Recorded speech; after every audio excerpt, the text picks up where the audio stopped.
goalkeeper নাই কাৰণে আমি ফিল্ড গল দি আছো নহয় চব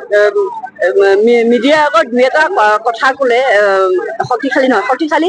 ইনচাইড হয় আমাৰ দেখিছে আমাৰ চৰকাৰখনে ৰাইজৰ কাম কৰি বা উচ্ছেদ অভিযান কৰি আমাক সুৰক্ষিত কৰিবলৈ যেনেকে ধৰণে কাম কৰি আছে তেনেদৰেহে ৰাইজে প্ৰিয়পাত্ৰ হয় মিডিয়াৰ আগত ভাষণ দিলে নহ'ব নে কৰ্মক্ষেত্ৰতহে আমি দেখাম ৰাইজে কৰ্মক্ষেত্ৰতহে চিনাকি হ'ব যে কোন আচল নেতা আচলতে অখিল গগৈ যেনেকে ধৰণৰ কথা কয় মই ভাবো তেখেতক অকমান ক'বলৈ বেয়া হয় অকমান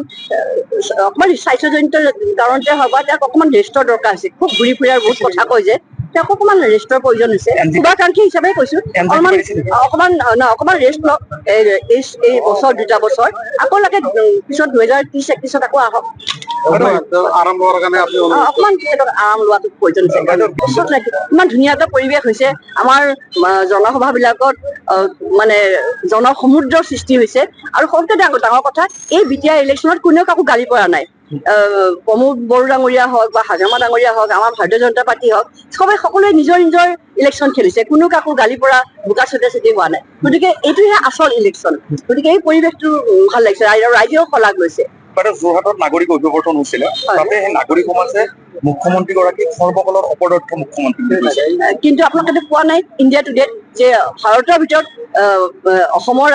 ৰাজ্যৰ আমাৰ মুখ্যমন্ত্ৰী ডাঙৰীয়াই শ্ৰেষ্ঠ বুলি কৈছে কাৰণ যিমান কাম কৰিছে তেওঁলোকে ইণ্ডিয়া টুডে এটা চাৰ্ভে কৰিছে চাৰ্ভে কৰি পাব্লিকৰ অপিনিয়ন লৈ পেলাই যিটো অপিনিয়ন পল হৈছে আমাৰ মুখ্যমন্ত্ৰী দেশৰ ভিতৰত শ্ৰেষ্ঠ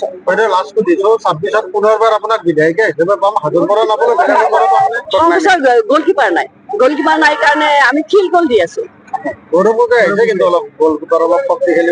নহয় চব মিডিয়াৰ আগত দুই এটা কথা ক'লে শক্তিশালী নহয় শক্তিশালী ইনচাইড হয় আমাৰ দেখিছে আমাৰ চৰকাৰখনে ৰাইজৰ কাম কৰি বা উচ্ছেদ অভিযান কৰি আমাক সুৰক্ষিত কৰিবলৈ যেনেকে ধৰণে কাম কৰি আছে তেনেদৰেহে ৰাইজে প্ৰিয়পাত্ৰ হয় মিডিয়াৰ আগত ভাষণ দিলে নহ'ব নে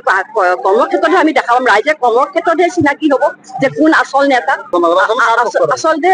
অখিল গগৈ যেনেকে ধৰণৰ কথা কয় মই ভাবো তেখেতক অকমান ক'বলৈ বেয়া হয় অকমান স্বাস্থ্যজনিত কাৰণতে হওক বা তেওঁক অকমান ৰেষ্টৰ দৰকাৰ হৈছে খুব ঘূৰি ফুৰাৰ বহুত কথা কয় যে তেওঁক অকমান ৰেষ্টৰ প্ৰয়োজন হৈছে শুভাকাংক্ষী হিচাপে কৈছো অকমান ৰেষ্ট লওক এই বছৰ দুটা বছৰ আকৌ লাগে পিছত 2030-31 আকৌ আহক অকমান তেখেতক আৰাম লোৱাটো প্ৰয়োজন হৈছে ইমান ধুনীয়া এটা পৰিৱেশ হৈছে আমাৰ জনসভা বিলাকত মানে জনসমুদ্ৰৰ সৃষ্টি হৈছে আৰু সবতকৈ ডাঙৰ কথা এই বিটিআৰ ইলেকশ্যনত কোনেও কাকো গালি পৰা নাই প্ৰমোদ বড়ো ডাঙৰীয়া হওক বা হাজৰিকা ডাঙৰীয়া হওক আমাৰ ভাৰতীয় জনতা পাৰ্টি হওক সকলোৱে নিজৰ ইলেকশ্যন খেলিছে কোনো কাকো গালি পৰা বোকা ছটিয়াই হোৱা নাই গতিকে এইটোহে আচল ইলেকশ্যন গতিকে এই পৰিৱেশটো ভাল লাগিছে ৰাইজেও শলাগ লৈছে যোৰহাটত নাগৰিক অভিৱৰ্তন হৈছিলে তাতে সেই নাগৰিক সমাজে মুখ্যমন্ত্ৰীগৰাকীক সৰ্বকালৰ অপদাৰ্থ মুখ্যমন্ত্ৰী কিন্তু আপোনালোকে পোৱা নাই ইণ্ডিয়া টুডেত যে ভাৰতৰ ভিতৰত অসমৰ ৰাজ্যৰ আমাৰ মুখ্যমন্ত্ৰী ডাঙৰীয়াই শ্ৰেষ্ঠ বুলি কৈছে কাৰণ যিমান কাম কৰিছে তেওঁলোকে ইণ্ডিয়া টুডে এটা চাৰ্ভে কৰিছে চাৰ্ভে কৰি পাব্লিকৰ অপিনিয়ন লৈ পেলাই যিটো অপিনিয়ন পল হৈছে আমাৰ মুখ্যমন্ত্ৰী দেশৰ ভিতৰত শ্ৰেষ্ঠ